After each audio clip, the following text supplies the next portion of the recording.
حسین احمد کے ہاتھوں میں، وہ جھنڈا جو کہ تھا کل تک حسین احمد کے ہاتھوں میں، وہی جھنڈا رہا مرد خدا اسعد کے ہاتھوں میں، وہی جھنڈا رہا مرد خدا اسعد کے ہاتھوں میں، بفضل رب عالم آج ہے ارشد کے ہاتھوں میں، بفضل رب عالم آج ہے ارشد کے ہاتھوں میں، دعائیں ہیں رہے یہ تا ابد ارشد کے ہاتھوں میں، دعائیں ہیں رہے یہ تا ابد ارشد کے ہاتھوں میں، وہ لہراتا نظر آتا ہے حزب اللہ کا جھنڈا، وہی تھا فتح مکہ میں رسول اللہ کا جھنڈا، وہ لہراتا نظر آتا ہے حزب اللہ کا جھنڈا۔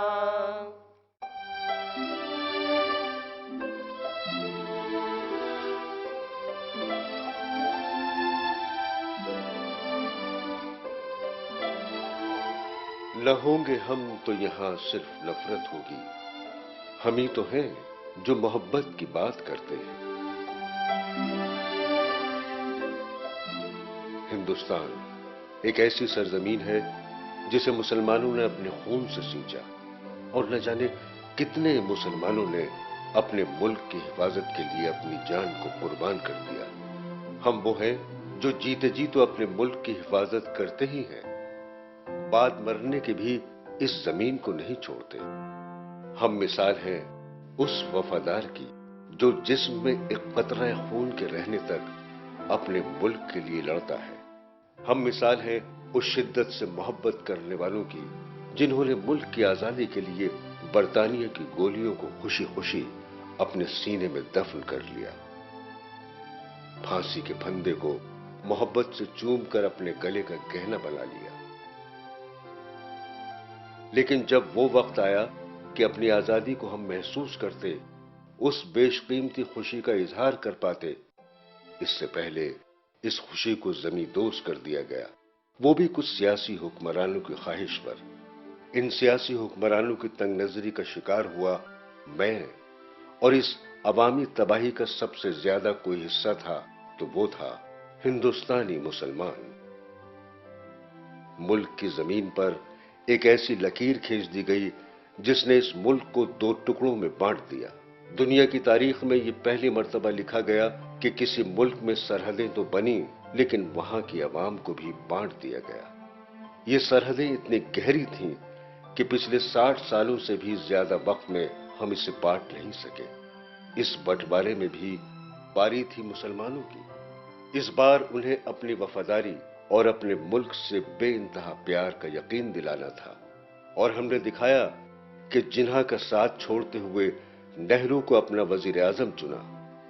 جب ہم اپنی آزادی کے لیے دل و جان کی بازی لگا رہے تھے، اسی دور میں جمعیت العلماء ہند وجود میں آئی اور ملک کی آزادی کے لیے ہزاروں قربانیاں دیں۔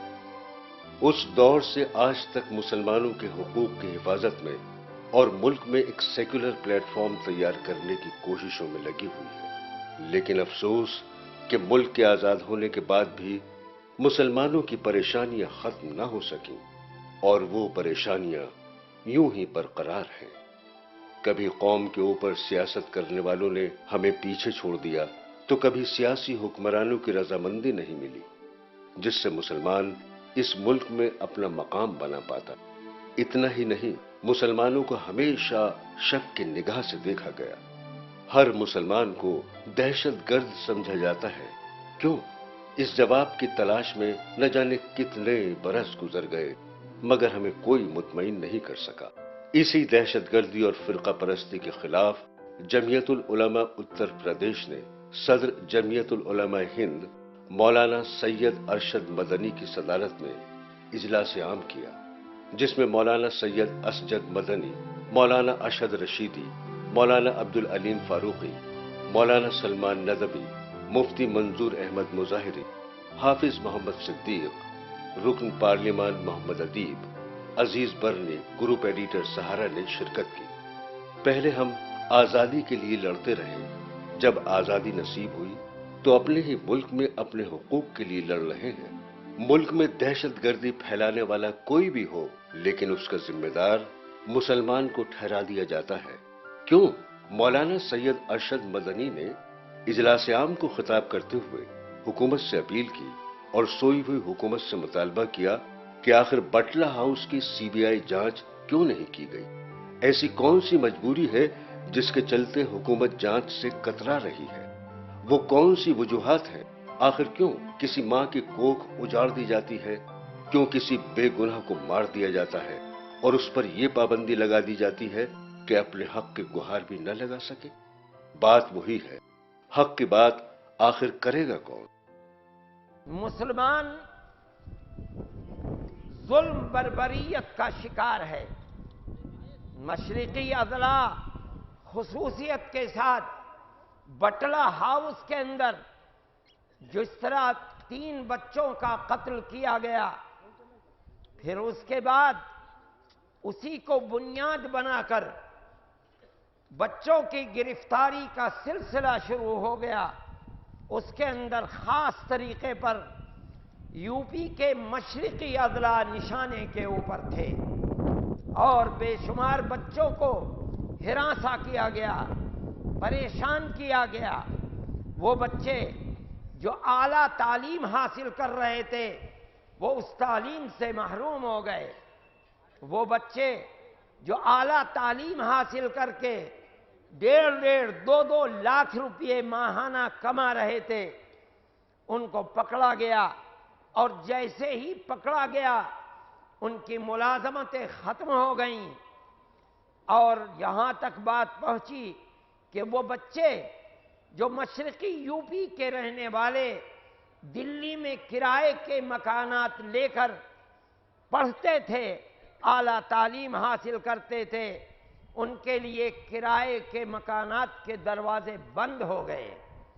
وہ لوگ چھوڑ چھوڑ کر بھاگے، اور اعظم گڑھ اور جونپور خصوصیت سے آج بھی اس پریشانی میں اپنے کرب کا احساس کر رہا ہے۔ ہم نے یہ چاہا کہ ہم مشرقی اضلاع کے قریب پروگرام کریں۔ ہو سکتا تھا کہ ہم یہ پروگرام اعظم گڑھ میں کرتے، جونپور میں کرتے، مگر ہم جن دروازوں پر دستک دینا چاہتے تھے، جہاں تک اپنے احتجاج کو پہنچانا چاہتے تھے، اپنے دلی جذبات کا اظہار کرنا چاہتے تھے، ہمارے سمجھ نے ہمیں یہ بتلایا کہ وہ چیز اعظم گڑھ کے میدان کے اندر نہیں ہو سکتی۔ ہمیں اس کے لیے یو پی کے دارالسلطنت کا انتخاب کرنا چاہیے، اور ہم نے اپنے ورکرز تک یہ بات پہنچائی کہ ہم صرف لکھنؤ کا اجتماع نہیں کرنا چاہتے، بلکہ ہمارے دل کی یہ آواز ہے کہ ہمارا لکھنؤ کا اجتماع پورے صوبہ اتر پردیش کا اجتماع ہو، اور مسلمان یہ آواز لگائے، حکومت کو یہ تاثر دے کہ اس ظلم و بربریت کے خلاف مسلمان ایک بند مٹھی کی طرح سے ہے. اگر اس کو مشرق میں ظلم و بربریت کے خلاف آواز اٹھانے کے لیے مغرب سے آواز دی جائے گی تو وہ مغرب سے مشرق تک پہنچے گا. اگر مغرب میں آواز دی جائے گی تو مسلمان مشرق سے مغرب تک پہنچے گا. اب تک ہوئے 23,000 دنگوں میں سب سے زیادہ نقصان کس کا ہوا؟ مسلمان کا.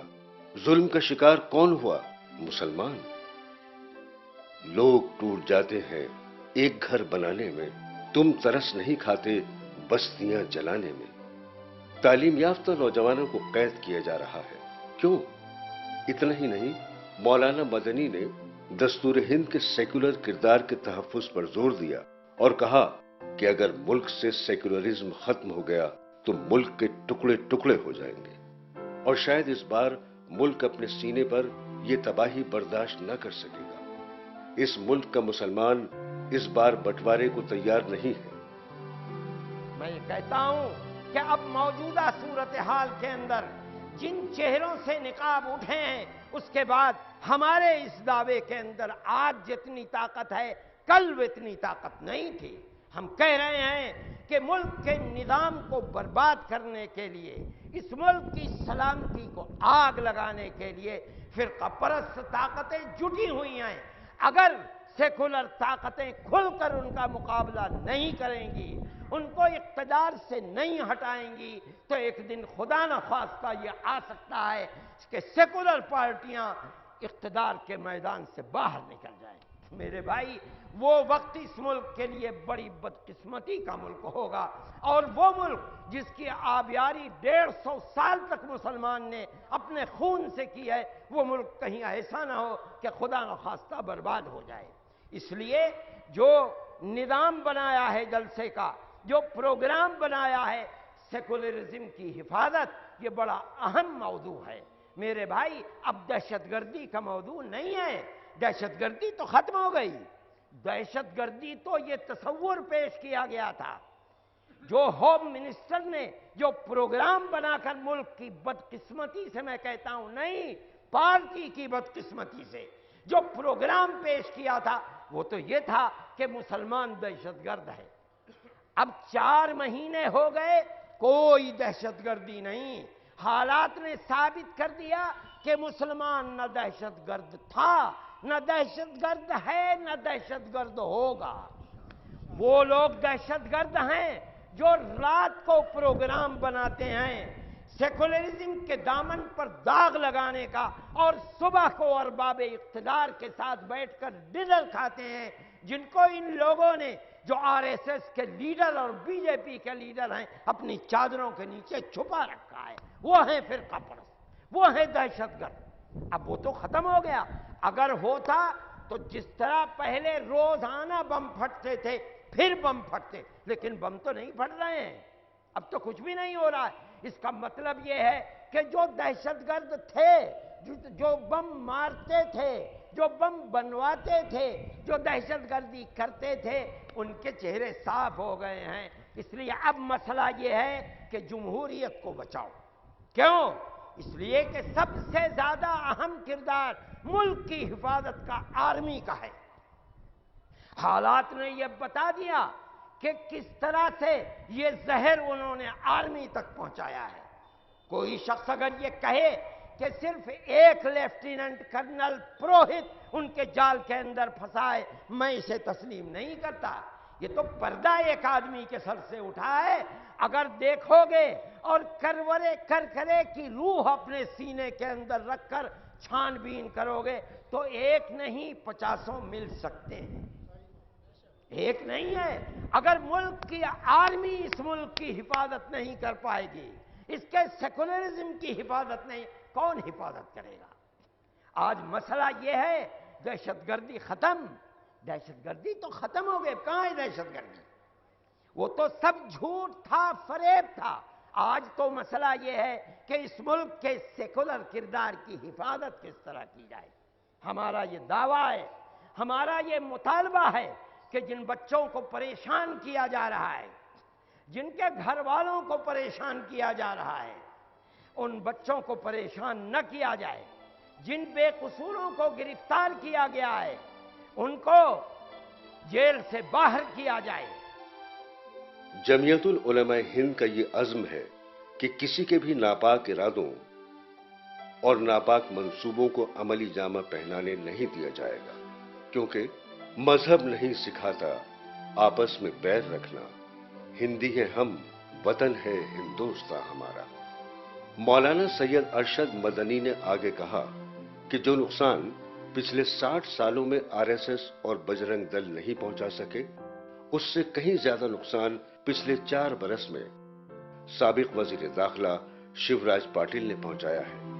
مسلمان دہشت گرد نہیں ہے، اور میں آپ سے یہ بات کہتا ہوں کہ 60 سال ملک کی آزادی کو ہو گئے۔ ان 60 سالوں میں RSS، بجرنگ دل اور شیو سینا نے پورے ہندوستان میں مسلمان قوم کو وہ نقصان نہیں پہنچایا جتنا 4 سال میں آپ کے ہوم منسٹر نے نقصان پہنچایا ہے۔